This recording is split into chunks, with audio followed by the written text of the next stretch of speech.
What if the thing you've been calling discernment is actually fear? Because fear is clever. It doesn't always show up as panic or dread. Sometimes fear sounds reasonable. Sometimes it sounds wise. Sometimes it even sounds spiritual. And that's why so many faith-filled women stay stuck for years, genuinely convinced that they're waiting to hear from God when really He already gave them the next step. They've just been too scared to take it. If you've ever found yourself saying, I just need a little more clarity, or I'm just not quite ready yet, this video is for you. I want to be honest with you because I don't think that this is something we talk about enough. There have been seasons in my life where I felt a clear pull towards something, a nudge, a calling, sometimes even multiple somethings at once. And instead of moving forward with one, I just stayed in this loop of fear. I just need more clarity. I just need a little more confirmation. I need another certification. I'm just not ready yet. And it felt responsible. It felt like I was being careful, right? Like it felt like I was being spiritually mature because I was waiting on God instead of running ahead of Him. But if I'm honest with you and honest with myself, looking back, most of that wasn't discernment at all. It was fear. Fear of doing it wrong and being seen. Fear of failing in front of people who were watching me. And I genuinely believe that fear cost me. It has cost me time, momentum, and countless opportunities that God had led me to, that He had already placed in front of me. Opportunities that I walked past because I was waiting to feel ready instead of walking in obedience. I'm sharing that because I don't want that to be your story too. So, in this video, I want to give you a practical way to tell the difference between fear and discernment. Because this is one of those things that sounds simple on the surface, but it genuinely changes everything when it finally clicks. When you can recognize which one you're dealing with, it unlocks so much clarity. It unlocks momentum, and honestly, I think it unlocks a sense of peace that comes from finally knowing what faithful obedience actually looks like for you. So here's the first big way you can tell the difference. And I want you to really sit with this one for a second, okay? Fear paralyzes, discernment leads. Fear keeps you in this loop. You pray about the same decision. You think about the same question. You journal about it. Maybe you talk about it. Maybe you even research it. Analysis paralysis. But you never actually move. The loop just keeps on sending you round and round. And the thing is, it can even feel productive. It can feel like you're being thorough. You're making sure you know everything, like you're being careful. But if months are passing and you're still circling the same decision without any real movement, that's worth paying attention to. Because discernment is different. Discernment might slow you down, and sometimes that's exactly what God wants you to do. But discernment always leads you toward something. No matter how slow, no matter how small the steps are, there's a next step at the end of that discernment, at the end of that waiting. Even if that step is so tiny, fear circles you in paralysis and discernment moves you forward. Right? The second difference is about what each one is asking. Fear is always asking some version of the same question. It's what if this goes wrong? Right? What if I'm not ready? What if I fail? What if people see me try and it doesn't work? What if this goes wrong? Every answer you come up with is just going to raise a new condition. It keeps pushing that finish line forward instead of moving you toward it. And you might stay right where you are for years. Where discernment asks a different question. It doesn't ask, what if this fails? But rather, God, what are you asking me to do next? It takes failure out of the equation completely. It doesn't care. Discernment knows that if you're trusting God in your journey, the failures you may come upon, which you will, by the way, failure is an important part of growth. The failures you come upon are nothing that God hasn't already thought of, that God hasn't been preparing you for. So instead of what if this fails, you need to ask God, what are you asking me to do next? Right? That shift is everything because one question keeps you focused on yourself and your comfort, where the other keeps you focused on Him and His direction for you. And I will tell you that obedience rarely feels completely comfortable. Okay, yes, there is a sense of peace that comes with full total trust in Him, which is fantastic, but that peace doesn't always feel super comfortable to your physical form, but it does feel purposeful. There is a difference between discomfort of fear and the stretch of faithful growth. And learning to recognize that difference is a big part of maturing in your walk with God. Okay, so fear seeks safety, discernment seeks obedience. This next one might be the one that I see most often. And honestly, it's probably the one I've struggled with the most personally. I have a tendency to want to know everything. I don't know if it's my autism or my ADHD or my perfectionist tendencies. It's just, I want to know everything. I want to have the full picture. Fear demands clarity. Discernment accepts just that next step.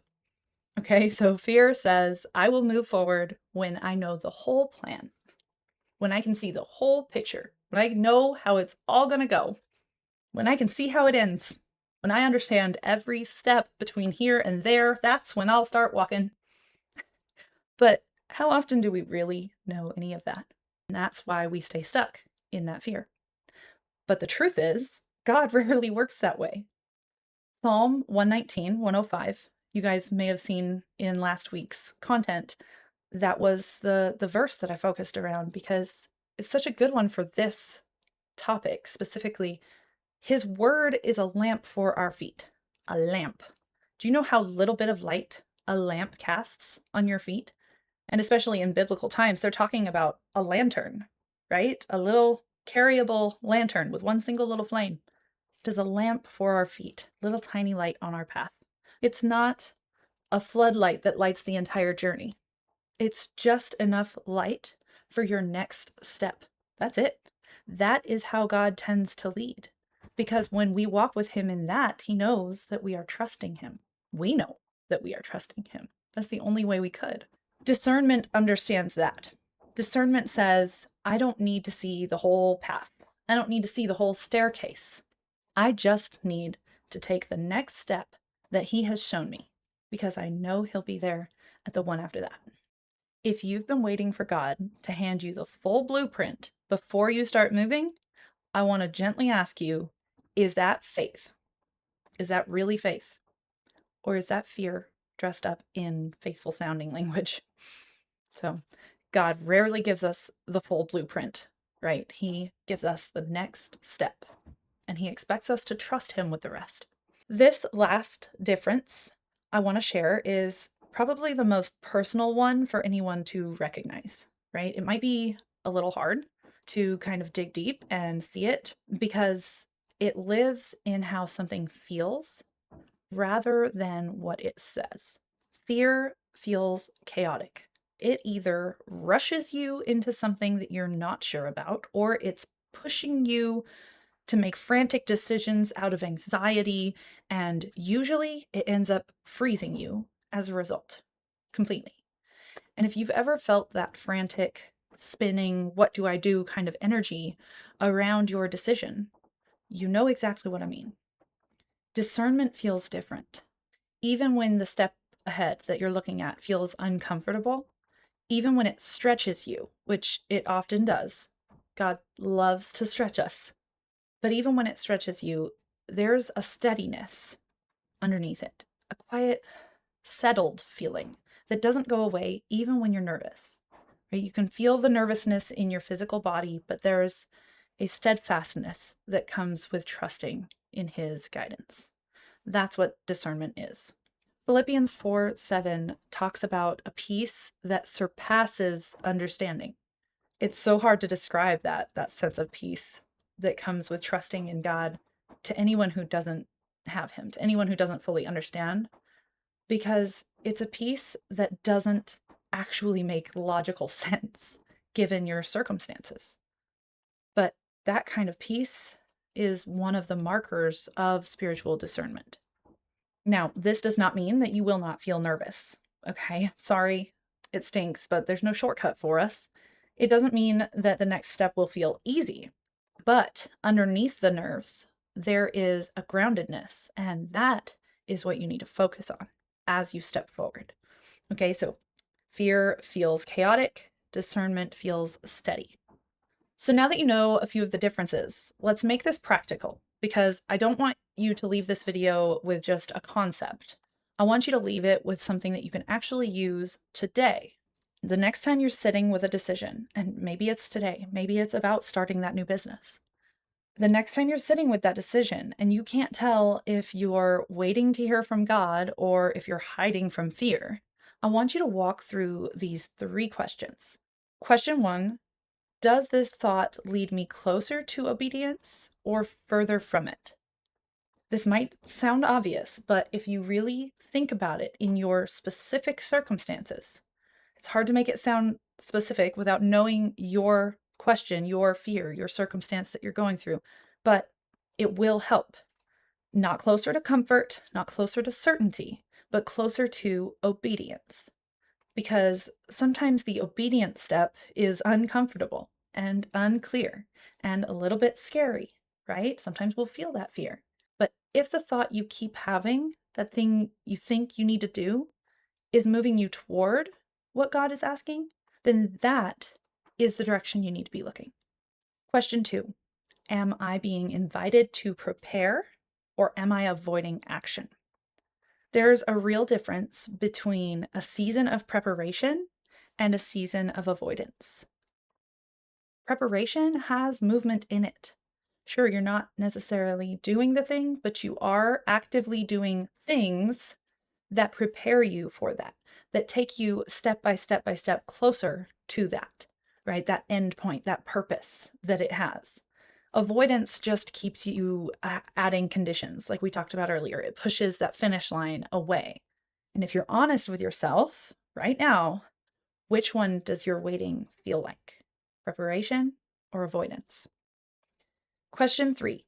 If fear wasn't part of the equation, if you could wave a magic wand and have all the fear of failure disappear, what would you do? Sit with that one for a second. If you knew you couldn't fail, or if no one was watching, if the outcome was already secured and you knew that it would go through just flawlessly, what would it be? What would you do? Because very, very often, the answer to that question, the answer that surfaces in that moment, that's the thing that God has already been asking you to do. The fear is just the noise covering it up. So if fear wasn't part of the question, what would you do? So let's bring this together and recap.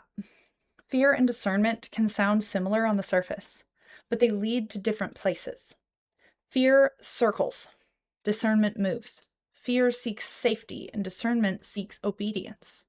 Fear wants the full plan no matter what, and discernment is willing to take the next step.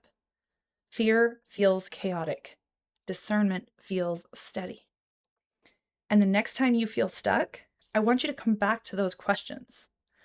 Let them do the work of separating the noise from the nudge. You're not called to have it all figured out.